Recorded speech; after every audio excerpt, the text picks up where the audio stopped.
तो मेरे ख्याल से आपको अब जूल का तापन नियम समझ में आ गया होगा। बड़ी पिक्चर क्या है, जूल ने क्या बोला, जूल ने बोला कि भैया किसी चालक तार में विद्युत धारा प्रवाहित करोगे तो उस प्रतिरोध के कारण से वो चालक तार ऊष्मा उत्पन्न करने लगेगा। ये पता था जूल ने, उसमें बोल दिया कितनी ऊष्मा उत्पन्न करेगा, वो चीज जूल ने बता दी। और किस किस पे डिपेंड कर दिया, जूल ने बता दिया कि H equals to I square R T. Current बढ़ाओगे ऊष्मा बढ़ेगी, रेजिस्टेंस बढ़ाओगे ऊष्मा बढ़ेगी, करंट बहने का टाइम बढ़ाओगे ऊष्मा बढ़ेगी। हाँ अंशिका, ऑनलाइन एग्जाम होगा, ऐप डाउनलोड करना पड़ेगी आपको। उस ऐप के, वो ऐप जो है वो आपके ईमेल पर लिंक आएगी, आप अभी भी डाउनलोड कर सकते हो, टेक्निकल ऑन नाम से मिल जाएगी वो ऐप। वो ऐप डाउनलोड करके उसी ऐप पर एग्जाम होगा ऑनलाइन 8 तारीख को। घर से ही देना है। इंस्ट्रक्शन जो है वो 5 अगस्त को आएंगे, तो अभी ज्यादा बात नहीं कर पाऊंगा मैं उसमें कि कैसा होगा एग्जाम, क्या क्या होगा। और इवन दो यहाँ तक मुझे अभी तो यही पता है कि इंग्लिश में ही होगा, हो सकता है हिंदी में भी हो जाए, लेकिन मैं कंफर्म नहीं बोल सकता हूँ, है ना। लेकिन अभी तो जितना पता है वो उसमें हिंदी इंग्लिश में ही होना है एग्जाम, लेकिन देना जरूर सभी लोग। तो जूल ने बोल दिया कि 3 चीजों पर डिपेंड करती है। कैसे कैसे उसने ड्राइव, मैंने आपको बता दिया कि एक्सप्रेशन कैसे ड्राइव होता है, सर्किट कैसे बनता है। हाँ थोड़ा सा ये बता दूं कि लिखना कैसे पड़ता है। क्वेश्चन आता है जूल का तापन नियम किसे कहते हैं, जूल का तापन नियम लिखो। तो उसके लिए हम क्या करते हैं, मैं भी मोटा माटी बता देता हूँ, केवल जब क्वेश्चन आएगा तो ज्यादा अच्छे से सॉल्व करेंगे। उसके लिए आपको डायग्राम बनाना पड़ेगा, डायग्राम को एक्सप्लेन करना पड़ेगा। कैसे एक्सप्लेन करोगे, एक चालक तार है जिसका प्रतिरोध आर है, उसमें 20 वोल्ट का विभवांतर लगाया हुआ है हमने, और उसमें करंट जो है वो आई एम्पियर बह रहा है, जिसके उसका मतलब है क्यू आवेश जो है वो टी समय तक प्रवाहित किए जा रहे हैं। ये हमने सर्किट के बारे में लिख देंगे। फिर उसके बाद लिखेंगे उस सर्किट में उत्पन्न विभवांतर, V बराबर से W upon Q, I equals to उसमें उसमें बहने वाली धारा I equals to Q upon T, समीकरण नंबर 2 से 1 में मान रखने पर W equals to V I T. इसके बाद लिखेंगे किया गया कार्य उत्पन्न हुई ऊष्मा के बराबर होता है, इसलिए डब्ल्यू को एस से रिप्लेस करने पर H equals to V I T. या फिर ओम के नियम से वी की वैल्यू पुट करेंगे आई आर, जैसे पुट करेंगे तो हमारे पास ये जो फॉर्मूला आएगा उसको लिखेंगे, यही जूल का तापन नियम है।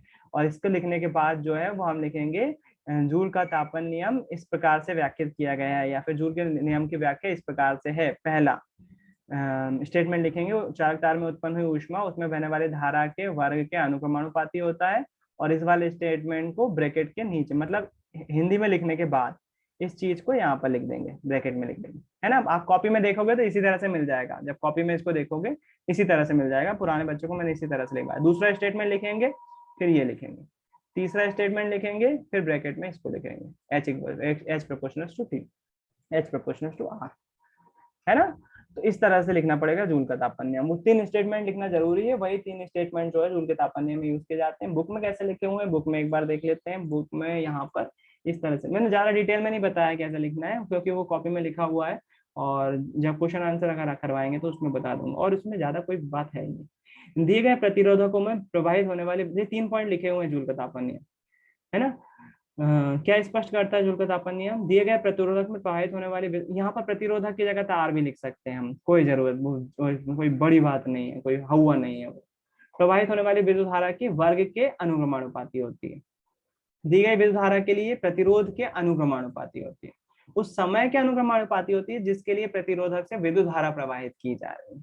वही 3 स्टेटमेंट जो है बुक ने अपनी लैंग्वेज में लिखा है। बिल्कुल जरूरत नहीं है आप बुक को कॉपी करो, आप अपनी लैंग्वेज में बिल्कुल 100% लिख सकते हो, 0.1 मार्क भी नहीं काटेगा टीचर। मैं बोल रहा हूँ, कौन, मैं, हम बोल रहे हैं। ये हो गया जूल का तापन नियम, है ना। न्यूमेरिकल करेंगे अपन, बेफिक्र रहो। चैप्टर खत्म कर दूं आज, बहुत दिन से चल रहा है, 7 लेक्चर हो चुके हैं, यहाँ तक 8वां है आज। तो उसके बाद आता है विद्युत धारा के ऊष्मीय प्रभाव का व्यवहारिक अनुप्रयोग। ये इंपॉर्टेंट पॉइंट है, क्योंकि हम पढ़ क्यों रहे हैं, विद्युत धारा का तापीय नियम या विद्युत धारा का ऊष्मीय प्रभाव पढ़ रहे हैं, तो उसको प्रैक्टिकल में कहाँ यूज किया जा रहा है। अनुप्रयोग को इंग्लिश में बोलते हैं एप्लीकेशन। अब ये एप्लीकेशन वाली एप्लीकेशन नहीं है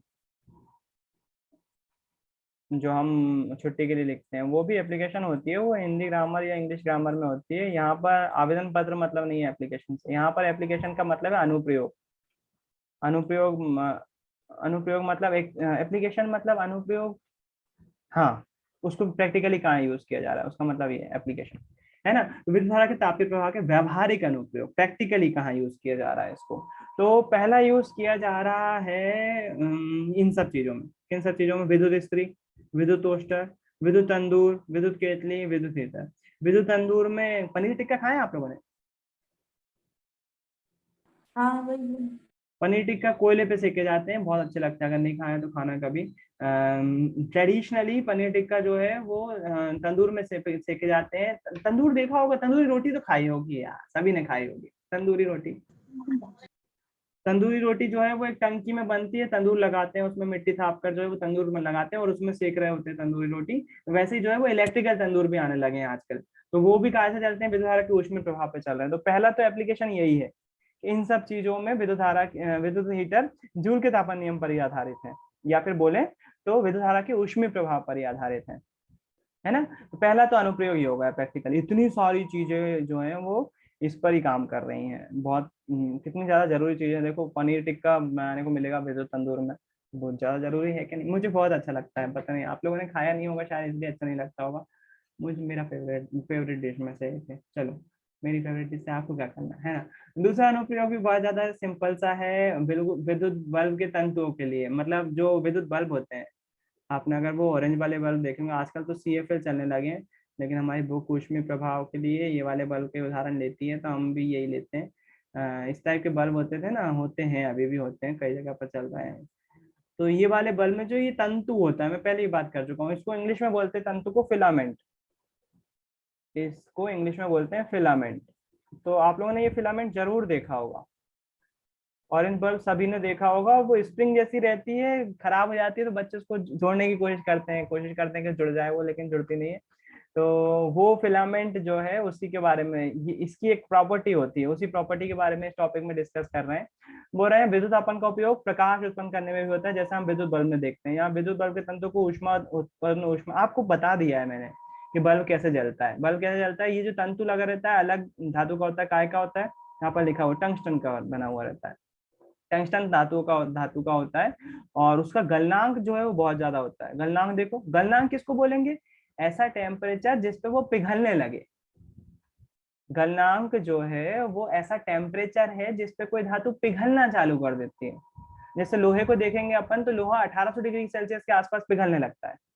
1800 डिग्री सेल्सियस जैसे मिलेगा, लोहा पिघलने लगेगा। धातु ठोस होती है ना, द्रव बन जाएगी धातु, है ना। लगभग लगभग 1800 डिग्री, 1800 से 2000 डिग्री सेल्सियस पर लोहा पिघलने लगता है। तो हम लोहे का तार भी यहाँ पर लगा सकते हैं, लेकिन 1800 डिग्री सेल्सियस तो वो पिघल जाएगा। इसलिए हमको ऐसा धातु चाहिए यहाँ पर जिसका गलनांक ज्यादा हो।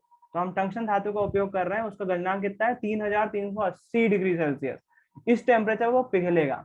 हमको क्यों नहीं यहाँ पर ऐसा धातु चाहिए जो पिघल जल्दी नहीं पिघल जाए, क्योंकि जल्दी पिघल जाएगा तो ये फिलामेंट जल्दी टूट जाएगा, गल के टूट जाएगा। और जब गल के टूट जाएगा तो विद्युत धारा प्रवाहित ही नहीं होगी, प्रवाहित ही नहीं होगी तो प्रकाश तो फिर उत्पन्न होने से ही रहा, कहाँ से होगा प्रकाश उत्पन्न, है ना। इसलिए हमको यहाँ पर इस फिलामेंट के लिए ऐसी धातु चाहिए जिसका गलनांक ज्यादा हो।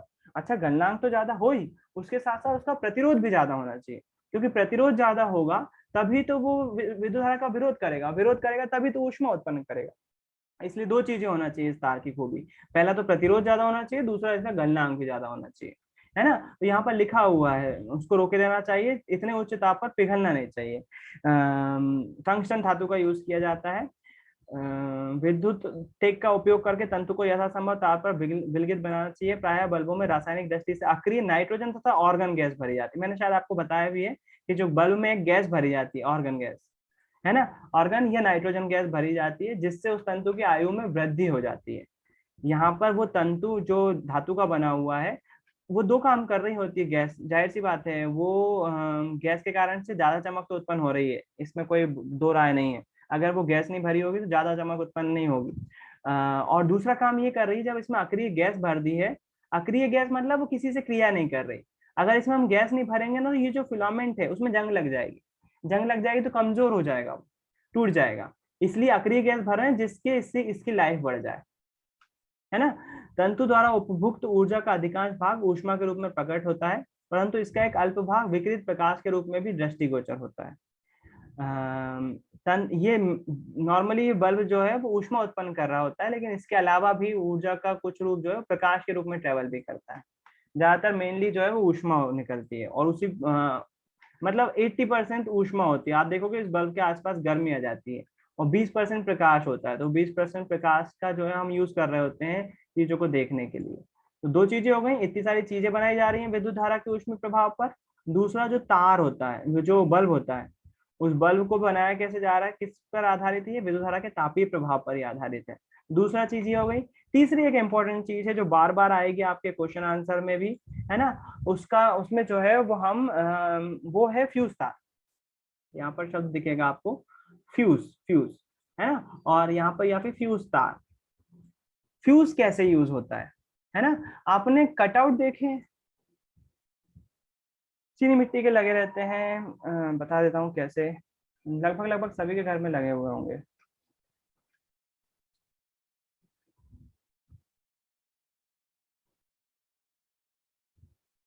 बता देता हूँ कैसे, इमेजेस, हाँ ये इसमें के चीनी मिट्टी के मीटर के पास लगे हुए रहते हैं नॉर्मली, ये ऐसा फिट हो जाता है, देखें, हाँ भैया। बहुत सारे बच्चों ने देखे होंगे, मीटर के पास लगे रहते हैं।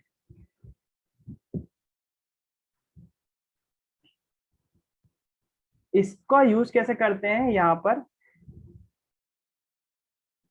कभी नहीं देखे हैं, वीडियो दिखा देता हूँ एक।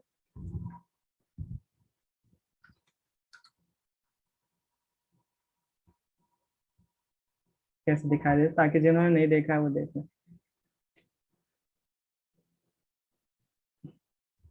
ओ भाई किस कटआउट का बता रहे हैं लोग, ये वीडियो कटआउट बता रहे हैं, वीडियो में से कैसे है।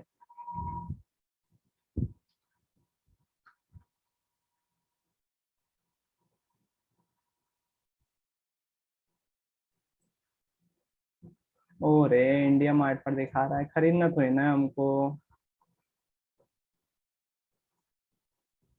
कोई ने दिखाया नहीं होगा। चलो खैर ठीक है, तुमको यही इसी से बता देता हूँ, इसी से सेटिस्फाई रहो भैया, जो कटआउट दिख रहा है उसी से सेटिस्फाई रहो। ये कटआउट को ध्यान से देखोगे तो ये वाला जो हिस्सा है ना जो इसके अंदर घुसता है, देखना इस कटआउट का यूज कैसे करते हैं। पहले तो ये कटआउट को ध्यान से देखोगे तो यहाँ पर नीचे जो है वो मेन वायर लगाया जाता है। कौन सा वायर, जो कि घर में आ रहा है, मतलब मीटर से आ रहा है जो नीचे, वो लगा, नीचे या ऊपर कहीं पर भी लगा सकते हैं। और यहाँ पर जो है जो तार घर में जा रहा होता है वो लगाया जाता है, आइडियली ऐसा किया जाता है। इसका उल्टा भी कर सकते हैं, नीचे घर में जाने वाला लगा दो, ऊपर से मीटर में आने वाला लगा दो। मीटर से जो विद्युत धारा का मेन तार आ रहा है, मेंस का वायर जिसमें से करंट आ रहा है, वो तार इसमें लगा दिया, ये स्क्रू खुल जाता है, इस तार में फंसाया, स्क्रू को टाइट कर दिया तो वो तार इसमें फंस जाएगा। यहाँ पर कौन सा लगाया है, जो तार घर में जा रहा है, जो तार घर में जा रहा है उस वायर को लगा दिया।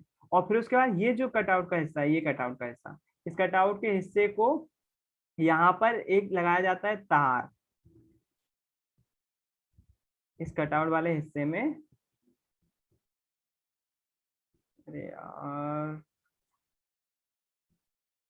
इसको सामने से दिखा देगा कोई, हाँ ये वाला डायग्राम में देखो, इसको लगाया जाता है इससे एक तार जोड़ दिया जाता है, इससे एक तार जोड़ दिया जाता है। जब इस वाले पार्ट को, ये वाले डायग्राम में देखो, इसमें घुसा, ऐसा घुसाते हैं ना, जब इसको घुसा देते हैं, इसके अंदर का तार देखना, ध्यान से समझना इस चीज को कैसे काम कर रहा है कटाव। नीचे से वो तार यहाँ पर जुड़ा हुआ था, ऊपर से हमारे घर में गया था, यदि इसको निकाला हुआ है बाहर तो इन दोनों के बीच कोई संबंध ही नहीं है। जब संबंध ही नहीं है तो घर में विद्युत जाएगी नहीं, बिजली जाएगी नहीं, तो चीजें चलेंगी भी नहीं। हमने यहाँ पर ये जो कटआउट लिया है इसमें क्या लगाया हुआ है, इसमें एक तार लगाया हुआ है, दोनों टर्मिनल को जोड़ते हैं। जैसे ही जब हम इसको फिट करते हैं, ये इसके टर्मिनल जो है वो यहाँ पर देखो, इस वाले डायग्राम में ये फिट हो जाता है पूरा।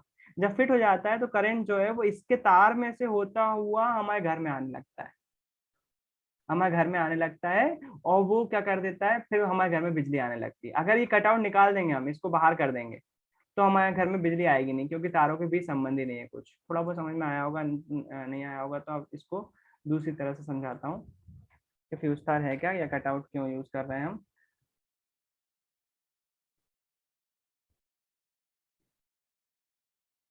हमने एक चीज बात करी थी, घरों के आसपास होते हैं बिजली के खंभे, उन खंभों से आते हैं हमारे घर में दो तार,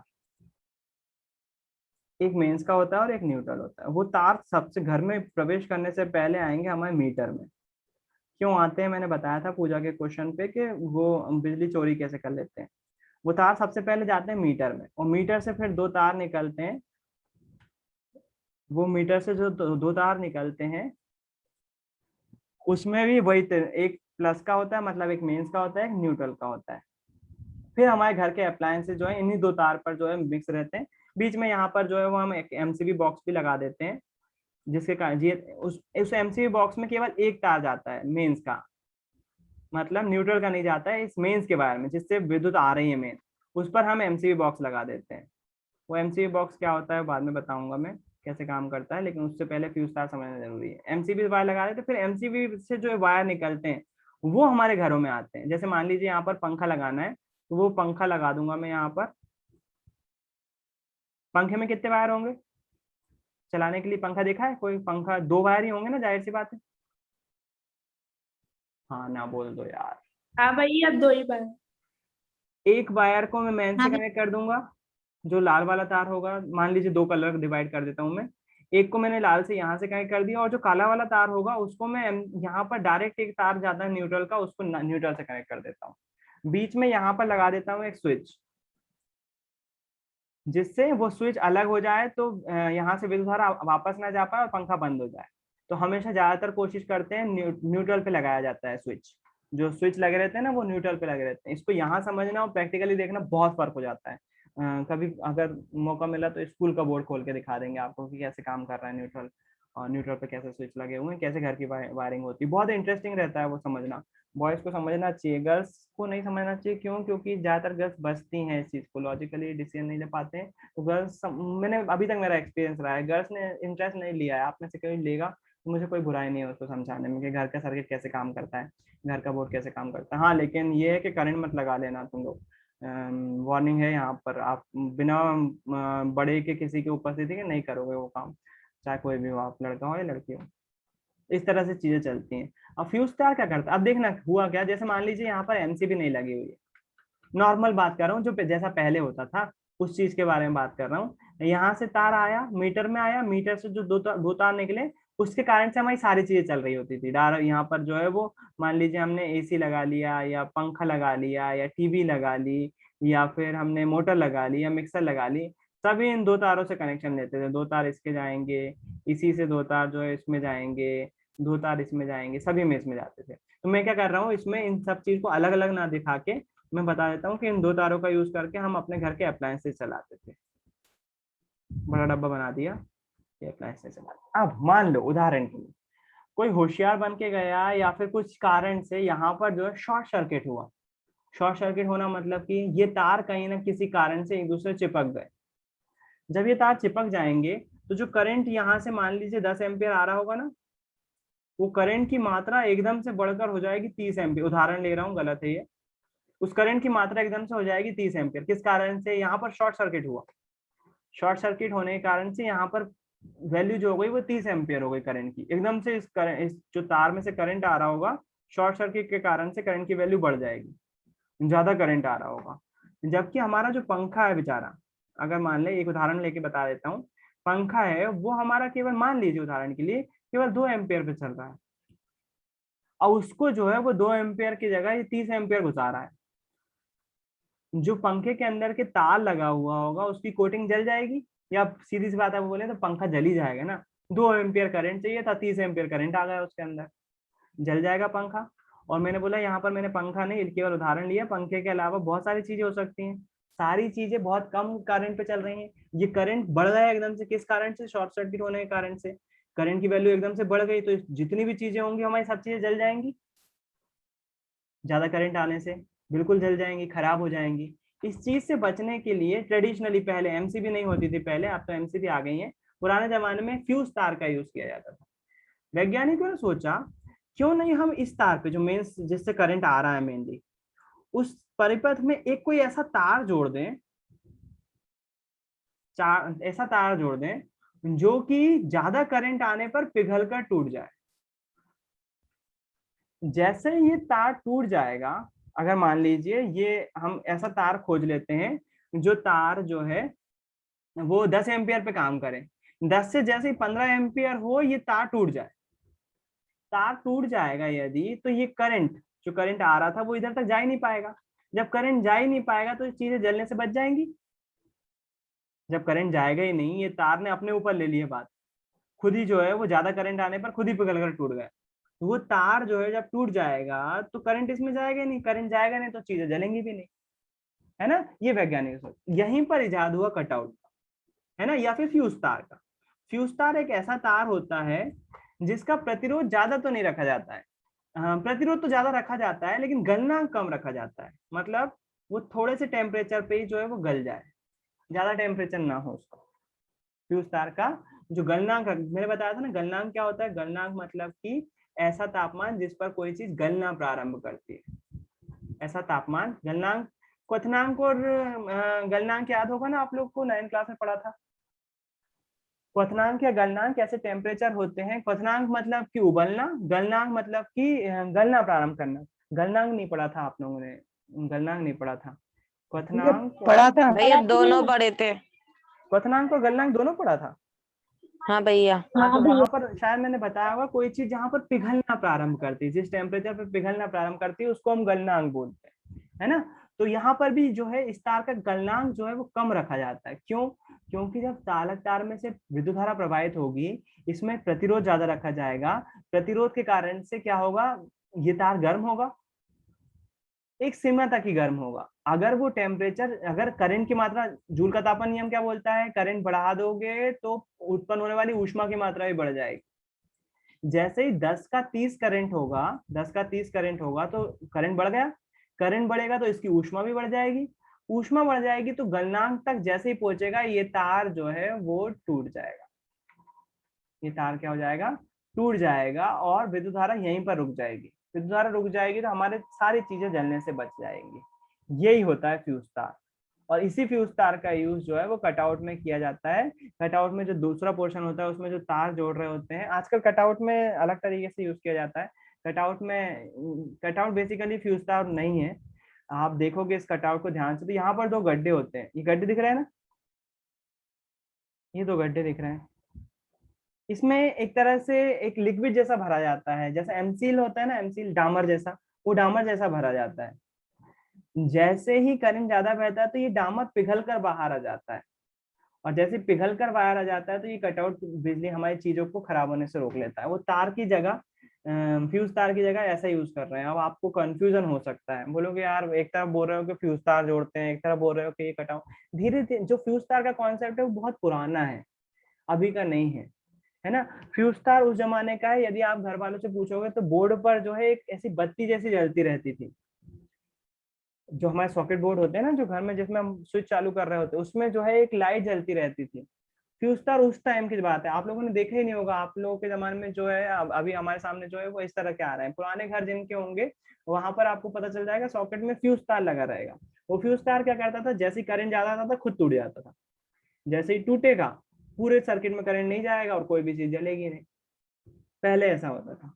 अब जो है जमाना चेंज हो गया है। उसके बाद जो ये वाले कटआउट आए हैं ये फ्यूज तार पे काम नहीं कर रहे हैं, उसमें जो लिक्विड भरा जाता है उस पे काम कर रहे हैं। वो पिघल जाता है और कटआउट से करंट नहीं बहता है, और हमारी चीजें। और उससे भी ज्यादा बेस्ट आ गई एमसीबी।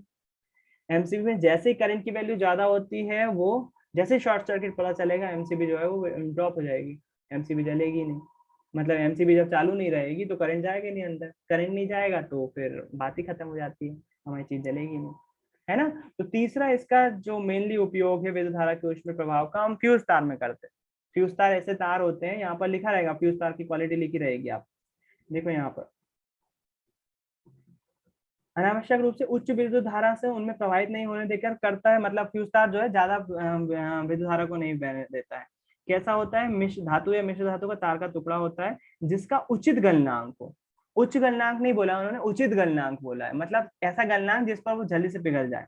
उदाहरण के लिए एल्यूमिनियम, कॉपर, आयरन, लेड। यदि परिपथ में निर्दिष्ट मान से विद्युत धारा प्रवाहित होती है ज्यादा, मतलब जितना बहना है विद्युत धारा उससे ज्यादा प्रवाहित हो जाती है, तो फ्यूज तार के ताप में वृद्धि हो जाती है, जिससे फ्यूज तार पिघल जाता है। और क्या हो जाता है, जिसके कारण से परिपथ सर्किट टूट जाता है। टूट जाएगा तो जाहिर सी बात है उसके जो है वो विद्युत धारा आगे बहेगी नहीं। फ्यूज तार धातु के सिरे पोर्सिलिन से बनाए जाते हैं या फिर इसी प्रकार के विद्युत रोधी से बनाया जाता है। जो चीनी मिट्टी का दिख रहा है ना आपको, जो जैसा भी मैंने दिखाया आपको कटआउट, वो पोर्सिलिन बोलते हैं उसको। घरेलू परिपथ में विद्युत धारा में फ्यूज की अनुमत धारा 1 ampere, 2 ampere, 3 ampere, 5 ampere, 10 ampere आदि होती है। मतलब घरों में जो हम डिवाइसेस यूज करते हैं, पंखा वगैरह, उनकी ये डिवाइस होती हैं। कुछ 1 एम्पियर पे चलते हैं, 2, 3, 5 अलग अलग चीजें अलग अलग एम्पियर पे चल रही होती हैं। उस विद्युत स्त्री के परिपथ में 1 किलोवाट की विद्युत शक्ति उस समय उपभोग करती है, तब उसे 220 वोल्ट पर प्रचारित करते हैं।